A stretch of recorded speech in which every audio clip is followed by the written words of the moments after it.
Ano pagkakaiba ngayon? Nung alipin sa gigilid, alipin na mamahay, sa updated, ang tawag namin dun is, nakalimutan ko yung term eh, basta parang dinamitan na slaves, sumunod sa zombie. Anong difference ng tatlo? It's all the same. And as I see, lahat sa inyo, I don't see zombie. I don't see slaves. All I see a person. A person na naging victim ng social conditioning, na sinadya tayong sabihan, hanggang ito lang kaya mo. Hanggang ito lang pwedeng gawin mo. Hindi mo na pwede, huwag ka na mangarap. Second factor na nagdadagdag sa maraming tao maging mahirap. Tingin nyo, sinong pwedeng humula? The second, number one, school. Number two,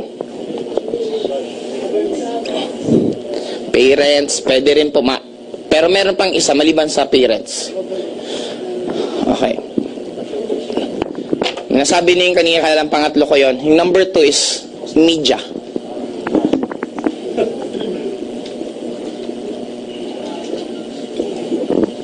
Ang dami pong palabas na walang kakwenta-kwenta. Nanonood ka ng PBB. Anong meron doon? Aabangan mo yung mga buhay-buhay nila. Anong meron doon sa'yo? Tuwan-tuwa ka manood. Scripted naman lahat yon. Tapos sometimes kung anong gusto nilang pasikatin, yun ang papasikatin doon. Meron dating member ng PBB, member ng AIM na galing PBB. Kung anong gusto nila maging ugali mo, yun ipapalabas nila. Gusto maging masama ka, mataray ka, yun ang gagawin nila. Gusto maging mabait ka, yun. Willing-willing tayo manood noon. Anong nadadagdag sa buhay mo?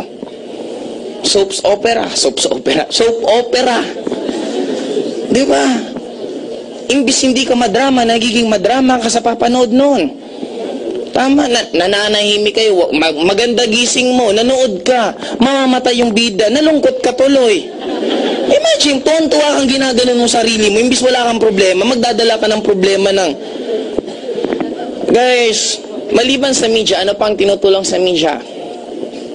Kinokontrol. May pag-usapan po tayong isang pinaka-famous person. Marcos. President Ferdinand Marcos. Pag sinabing Marcos, anong papasok sa isip ninyo? Diktador. Masamang presidente. Napaka-worst na president. But pag-usapan po natin facts. Ferdinand Marcos, siya po ang gumawa, siya mga project niya, ang Philippine Heart Center, Philippine Lung Center, Philippine Folk Art Theaters, ang dami po. Siya rin naman po ang nagpagawa ng National Road, San Juanico Bridge. Nung si Marcos pa po ang presidente that time, ang dollar is 2:1. 2 pesos is equivalent to $1. Nung si Marcos pa po ang presidente, Asia is the top second most powerful at mayaman na country nung panahon niya. Pagsama-samahin mo yung lahat ng nagawang projects nung mga sumunod na presidente, Cory Aquino, Fidel B. Ramos, President Estrada, Gloria Macapagal Arroyo, at Pinoy. I-combine mo lahat, ni wala pa po sa 1/4 ng nagawa niya. Question. Kung talagang mabuting presidente si Marcos, bakit nagkaroon ng EDSA revolution at napaka-successful? Sometimes guys, even you're a good guy, pag napagkampi-kampihan ka, look at President Estrada. Tinira niya na tinira yung Camp Abu Bakar. Meron isang nakialam, kaya siya napatalsik. Hindi naman dahil sa ginawa niya sa wedding, lahat naman ng presidente nakikinabang doon. Now, again, balik tayo kay Marcos. Okay? Imaginein mo, sabi sa akin, EDSA revolution, paano naging successful? Take note, if you're going to analyze, only 2% of the population of Philippines ang pumunta sa EDSA.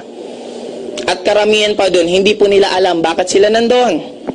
May mga nag-oosyoso, may mga magnanakaw, may mga nagbebenta ng kung ano-ano. At take note, maraming estudyante nandun. Bakit kayo nandun? Sabi po kasi ni teacher, pumunta daw kami. Anong laban ng isang estudyante pag sinabihan ka ng teacher, class, walang pasok? Di ang saya niya, walang pasok. EDSA daw tayo nandun. Tinanong yung mga madre, bakit kayo nandito? Anong sabi? Utos po kasi sa amin ni Cardinal Sin. Para po sa amin, ang utos ni Cardinal Sin, parang utos ng God. Kaya sila nandoon.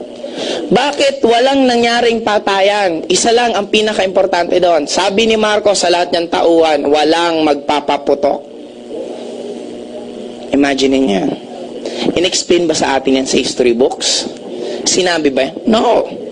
Just like if you're familiar kay President Libya, Gaddafi, pangit na presidente, aging diktador. But if you're going to research yung nangyari before sa country niya, ang country niya po, ang education is libre. Pag nagpakasal kayo ng asawa niyo, automatic bibigyan kayo ng kapital para sa negosyo niyo. At take note, kung mag-aaral ka sa ibang bansa, sila ang sasagot.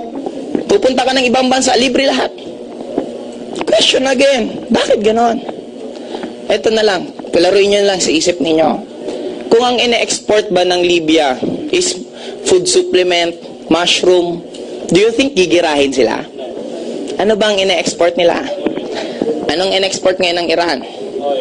Ano ngayon ang mangyari na pinagpaplano ulit? Iraq, meron daw nuclear weapons. May natagpuan? Wala. Mampatay ka ng isang murder. Mampatay ka ng maramihan buong country, hindi na murder. Ano yun? Patriotism. Imagine. Just imagine, yun ba talaga ang mundo? No. Nasadya lang tayo na pag pinalabas na dito, totoo na yan. Pag sinabing Mindanao, nakakatakot.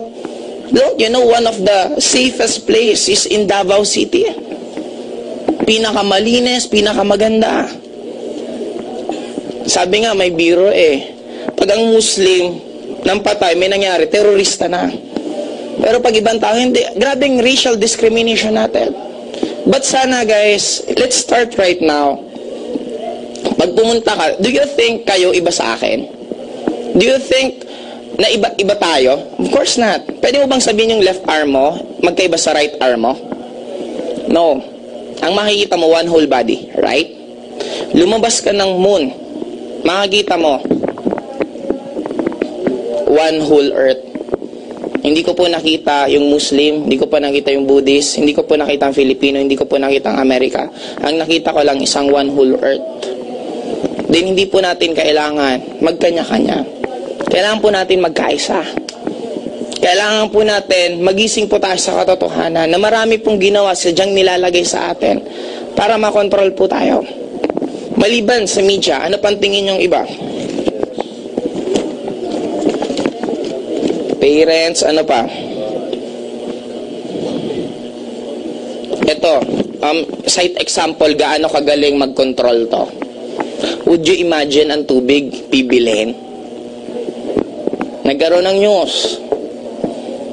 May isang tao na tagpo ang patay sa supply ng tubig. After nun, nagkaroon ng amoeba outbreak, cholera outbreak, ang daming sakit. Biglang, tan-tanan, merong hero. Sino? Si dispenser. Pansinin mo lahat tayo ngayon, binibili mo ng tubig. Tinakot ka muna ng tinakot. Anong nakadrawing sa tubig na binibili mo? Fountain. Magandang lugar. Hindi naman galing yun dun, tap water pa rin galing yung biniinom mo. Do you see paano tayo nakakontrol? Kasi we're so fanatic about this.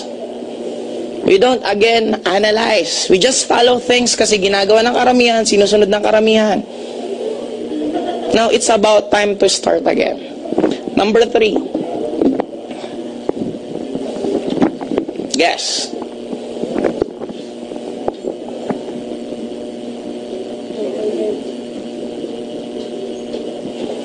Again, kung meron po mga politiko po dito, hindi ko po tinutukoy yung person, ang tinutukoy ko po mismo yung sistema. Government, anong pinaka one cause ng tao hindi nagsusumikap?